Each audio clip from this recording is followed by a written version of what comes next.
Today we're starting Unit 9 and we're going to look at the sine function.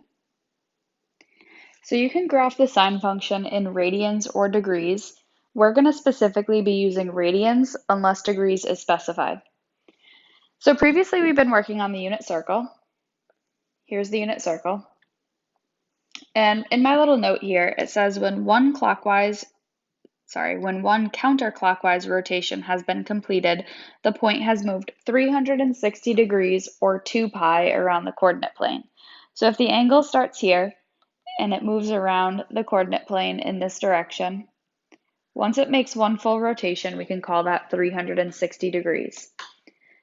Now, if you stretch this out on the typical x and y coordinate plane, and you look at this in terms of radians as your x value and your y value is your point, then we can stretch this out on the sinusoidal curve. And this curve is consistent, so once you make one rotation, which I'm going to highlight right here, the rotation just continues over and over and over, unless, of course, it is limited. So the first point is at 0, 0. The next point, notice on the x-axis that I'm going up in terms of pi. So half of pi would be pi over 2. This point right here is at pi over 2 for an x value, and your y value is at 1. So this point is pi over 2, comma 1. Okay, that corresponds to this point here. The next point is at pi, comma 0, which is at this point here.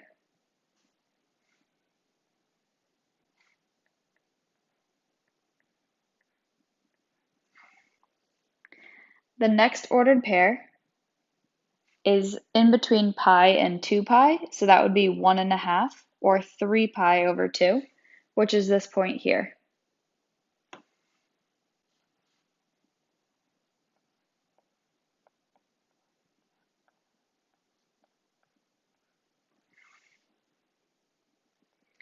And the last point, which we already graphed, but it would make one full rotation, is located right here, and that's at 2 pi. So we're at 2 pi, comma 0.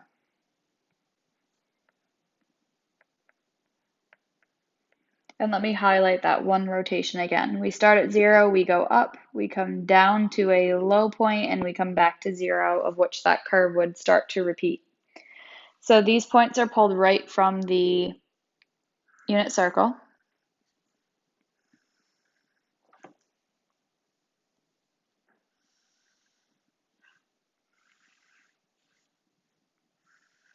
And of course, they continue to work around and around the unit circle as they continue to repeat the curve that we're looking at here. And I'm talking about this curve. Okay, so now that we've talked about what the sine function is, we're going to talk about graphing the sine function. So the sine parent graph crosses through the origin. It's the one we just graphed up here. The sine parent graph oscillates, which means it's waving. So oscillate is like a wave between -1 on the y-axis and +1 on the y-axis. And the ordered pairs for this graph were derived from the unit circle, which is what I just went through. So as I circled them on the unit circle, I was indicating where they are on this curve. Anyways, let's go ahead and graph the parent sine function. And the parent sine function has a few key points. We're going to look at these as your x values, so on the x-axis, and we're going to look at these as your y values.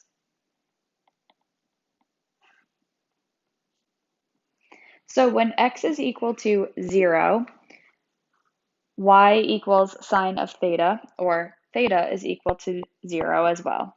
So 0, 0. Note for a second that I know I didn't point this out, I should have when we started this table. We're talking about x values, which are also your theta values. So if you're wondering where I'm getting this from, now I'm talking about pi over 2. So if I substitute pi over 2 in for theta, do you know what sine at pi over 2 is? So what is the sine value at pi over 2? And you should all be telling me that the sine value at pi over 2 is 1. It's your y value at the ordered pair pi of, at the point where pi over 2 intersects the unit circle. So next, if we substitute 0 in for theta, what is the sine value on the unit circle at theta? At pi. And that would be equal to 0. The sine value at 3 pi over 2, that's going to be equal to -1. And your sine value at 2 pi brings you right back to the beginning. That is equal to 0. So now I'm going to plot these on the graph over here as my parent function. Of course, this parent function does not change unless there's a shift in the graph. So clearly I'm going to plot a point at 0. Notice that my next value, so 0, my next value is pi over 2. After pi over 2 comes pi, then 3 pi over 2, then 2 pi. On the y-axis, if we look at these points, they never go above or below -1. So my highest value is +1, my lowest value is -1. And I'm going to go ahead and plot these points. I have a point at 0, 0, pi over 2, 1. Next, I have a point at pi, comma 0.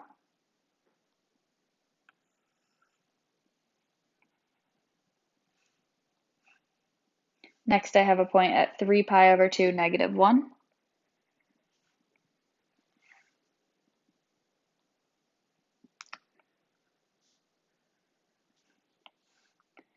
And lastly, I have a point at 2 pi, comma 0. I'm going to graph this curve, but I'm also going to indicate that it continues because it doesn't just make this one single wave, it continues on forever. We just graphed one cycle.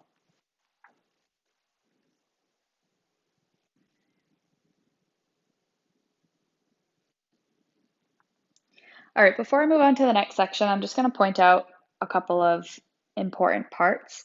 These are very basic. We're going to talk about a maximum value, which of course, every maximum value is going to be the same, just as every minimum value is going to be the same.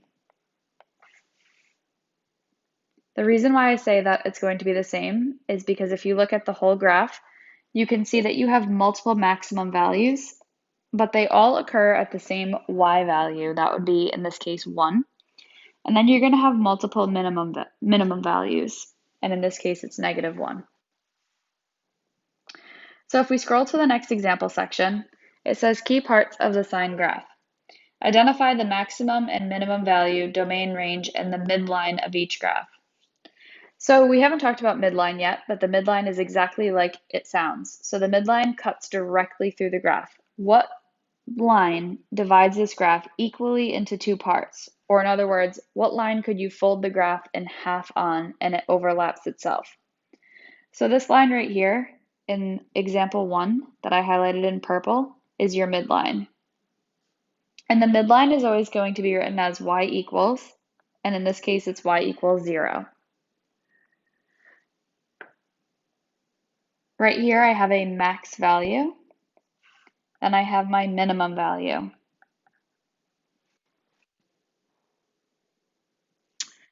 As for the domain, this graph continues in both directions, so there are no restrictions on the y-axis. So I'm going to say the domain is negative to positive infinity.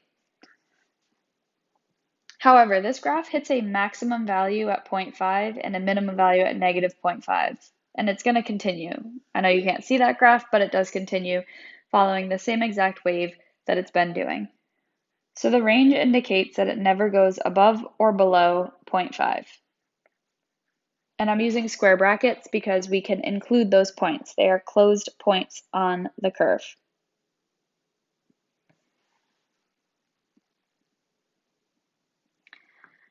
All right, number 2, Number 2 has a maximum value at 2 and a minimum value at -2.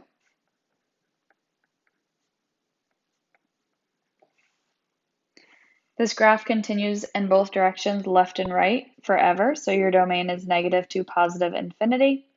However, the range is set by your max and min. The range never goes above or below 2, so it's from -2 to 2. And this one still has a midline at 0. If we fold the graph in half on y equals 0, the graph would overlap.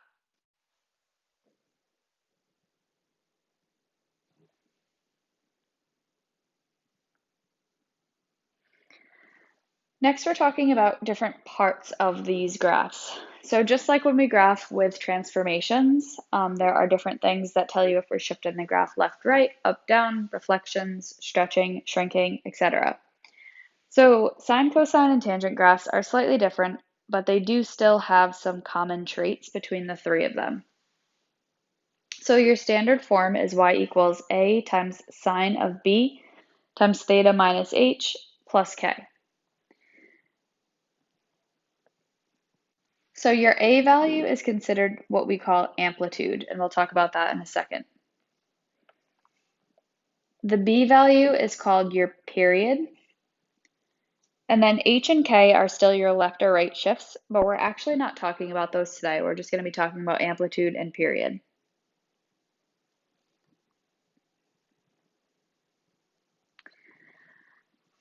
Starting with amplitude. So amplitude is the value of A, and it's determined by the absolute value of A. And absolute value means positive numbers only. So your amplitude is always going to be positive. The amplitude is the distance from the midline to the top and bottom of the graph. So if I scroll up and look at one of our graphs, the amplitude is this distance from 0 to the maximum, or from 0 to the minimum. So it's just that short distance from the midline to the top or bottom of the graph. And again, this is determined by the A value determined on the original function. So the A value tells you a couple things. If A is greater than 1, then the amplitude stretches the graph. If it's between 0 and 1, then it shrinks the graph. And if it's less than 0, then it's reflecting the graph.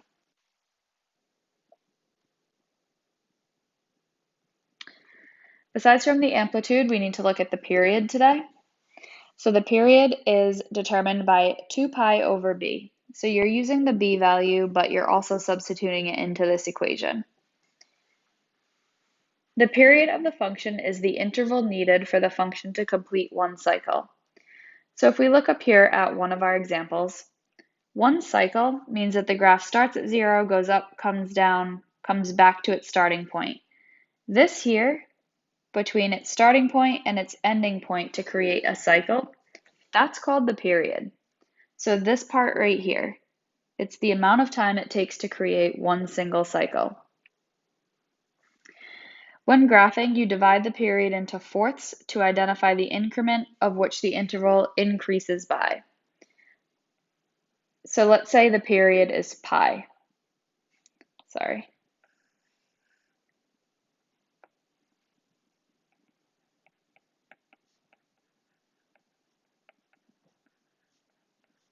And you need to know what your increments are going to increase by on the coordinate plane. Well, you take the period and you divide it by 4. And that's what your increments are going to go up by. I also tell students to imagine that pi is not there. So imagine that that's just 1/4. If your increments are 1/4, then that means they're going to be 1/4 and 1/2, then 3/4, then 1, and 1 1/4, 1 1/2, 1 3/4, and so on. So dividing your period by 4 will give you the increments, which are these numbers here, that the graph is increasing or decreasing by. Okay, so this is just talking about all the key parts we just mentioned. So you can see that the midline is going to be right here, right down the center. And from the midline, you can see where the amplitude is. The amplitude is how high or how low this graph goes. Besides from the amplitude and the midline that we just talked about, this graph, it takes from 0 to go up, come down to its minimum, and back to 0. It takes this long for a cycle. So this here is called the period. The period is the length of one of those rotations.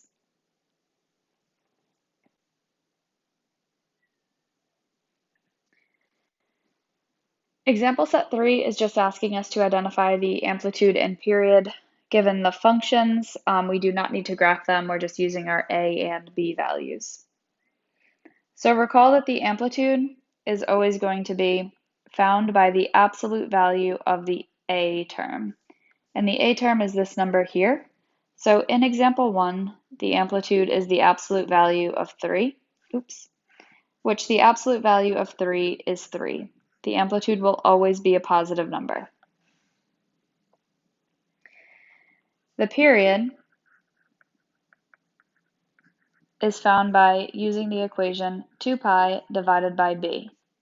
Now in this example, your b value would be located here. We don't see a b value, so it's 1, just like it's always been when we work with problems like this. So your period is going to be 2 pi over 1, which is just 2 pi. That's the period.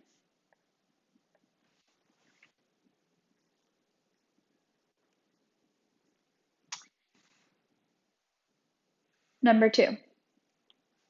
The amplitude is going to be the absolute value of A, which in this case your absolute value sign is negative 1/2. Your A sign is negative 1/2. Your absolute value is going to be 1/2. That means the graph is going to go 1/2 above and 1/2 units below the midline. Period is found by 2 pi over b. Your b value is 3. So this is going to be 2 pi over 3. And you can't simplify that any further, so 2 pi over 3 is the period of this function.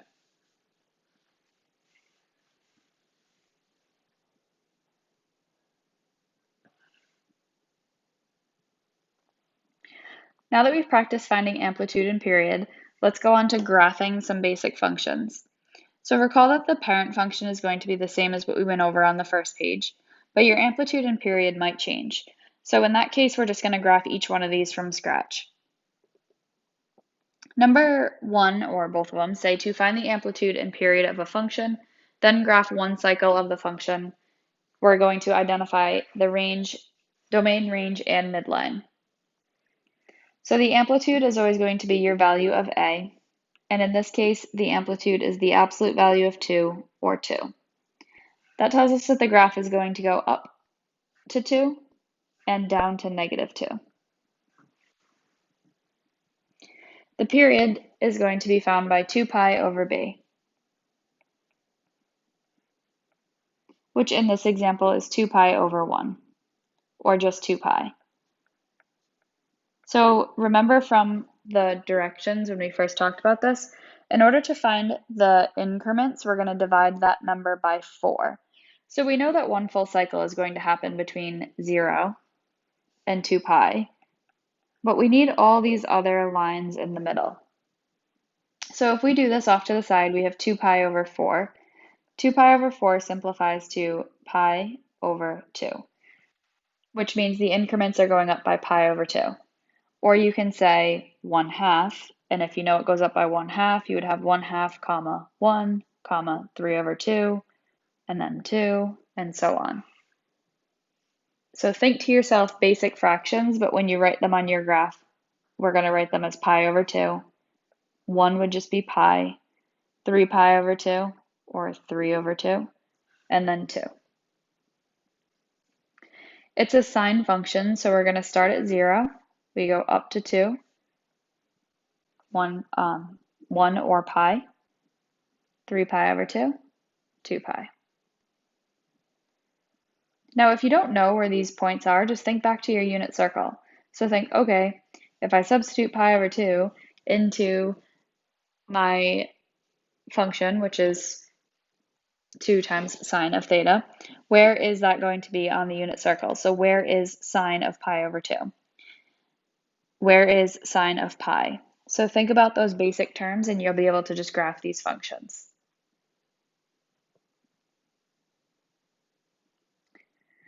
Now, number 2 is a little bit different. I recognize that it's a negative right away, so I know what to do with that, but you guys might not know what to do with that, so we're going to graph this one in a little bit more detail. The first thing I'm going to recognize is that my amplitude is the absolute value of -4, but of course that simplifies to +4. So my graph goes up 4 units and down 4 units. The period is 2 pi over b, which is 2 pi over 1, or 2 pi. And that's the same thing we just did in the last example. So I know that my graph is going to create a cycle between 0 and 2 pi. I also know if I divide 2 pi by 4, I have increments at pi over 2, pi, 3 pi over 2, and then 2 pi. So I recognize that because it's a negative, it's going to be reflected. But you might not recognize that.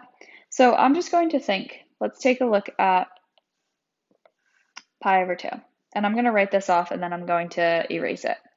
If I write my function out as -4 times sine of pi over 2, well, what is the sine value at pi over 2? And the sine value at pi over 2 is equal to 1. So I'm replacing pi over 2 with 1. Well, -4 times 1 is -4, which means this first point here is actually going to be graphed down to -4. So it's reflected from the original graph that we are graphing. And it's because of this right here. It's because of what we just did.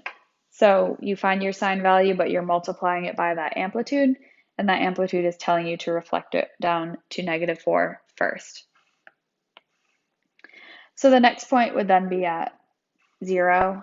The next point would be at 4 times 1, which is 4, and then back to 0.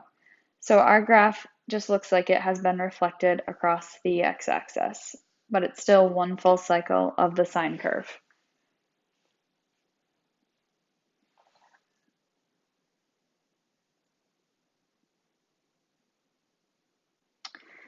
And number 3, oops, sorry about that. Number 3, we have an amplitude of 1/2, which is just positive 1/2. We know the graph is going up to 1/2. We know the graph is going down to -1/2. The period is 2 pi divided by b, which is 2, and this simplifies to pi. So I know that this graph is going to go between 0 and pi for creating one full cycle. And if I divide pi by 4, this is what I'm left with. But that's pi over 4, so if I think to myself, okay, it's going up by increments of 1/4. So if it's going up by increments of 1/4, we have 1/4, 1/2, 3/4, and then 1. Convert that back to terms of pi. We have pi over 4, pi over 2, 3 pi over 4, and then pi. So our function starts at 0 to 1/2 to 0 to -1 back to 0 for its full cycle or full rotation through all the points. Okay, make sure that when you graph these functions, I can clearly see your x values. They have to be labeled, and I can clearly see your y values also have to be labeled. These are determined from your amplitude and from your period. And I actually just remembered that we forgot to talk about domain and range on all of these, but we've been talking about that so frequently this year. Let's just look at the domain and range on number 3. So the domain is obviously extending left and right forever. There are no restrictions on this graph. Domain is negative to positive infinity. However, the range never goes above or below 1/2.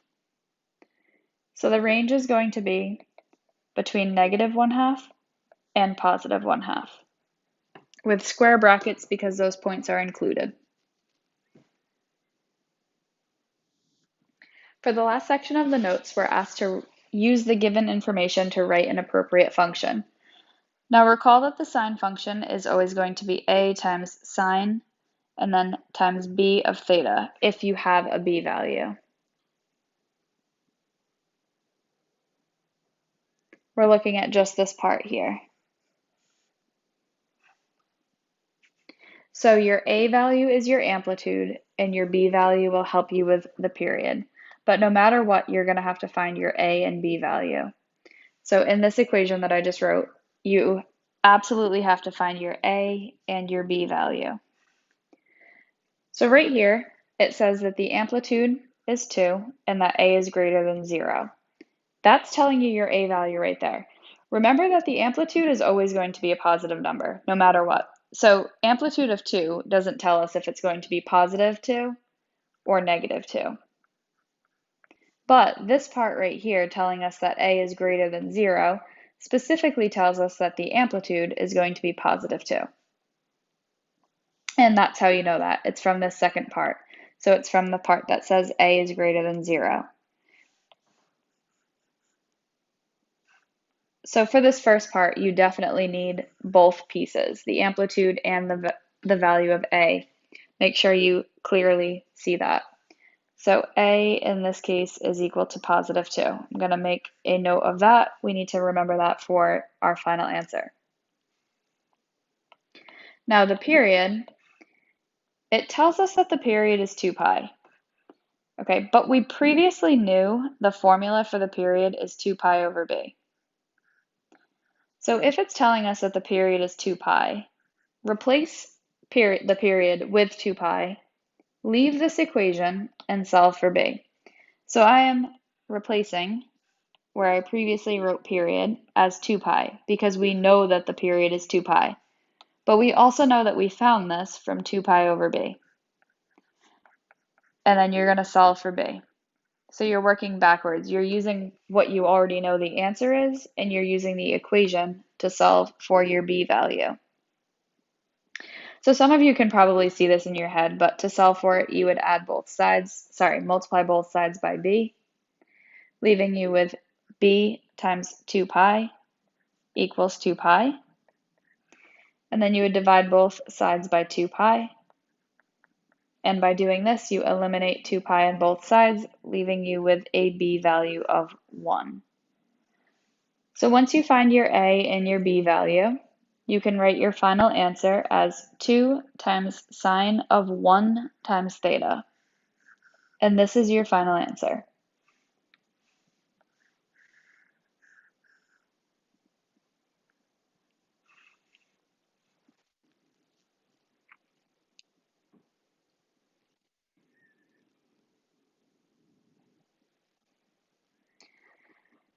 Number 2 is a bit more challenging because we're writing a function from the graph, but don't forget, we're still looking for amplitude and period. So we're still looking for a times sine b of theta, specifically filling in for a and for b.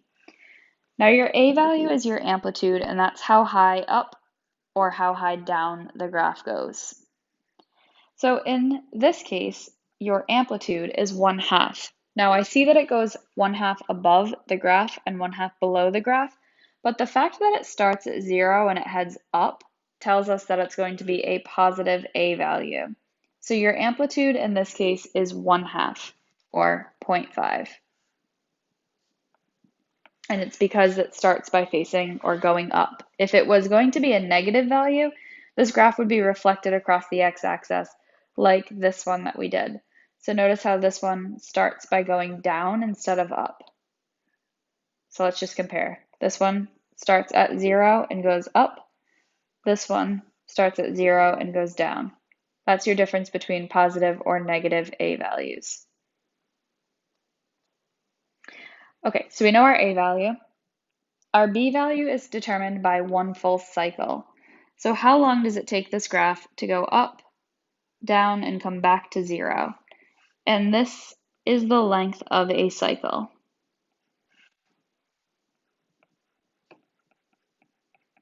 So So it looks like one cycle happens between 0 and 4 pi, which we know we know the period is now equal to 4 pi.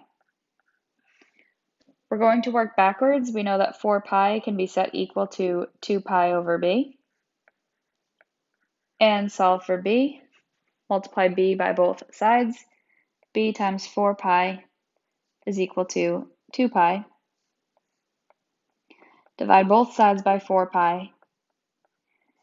And you're left with 1/2. B is equal to 1/2.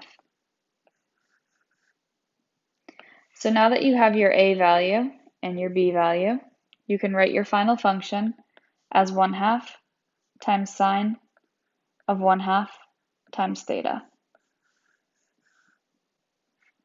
And this here is your final answer.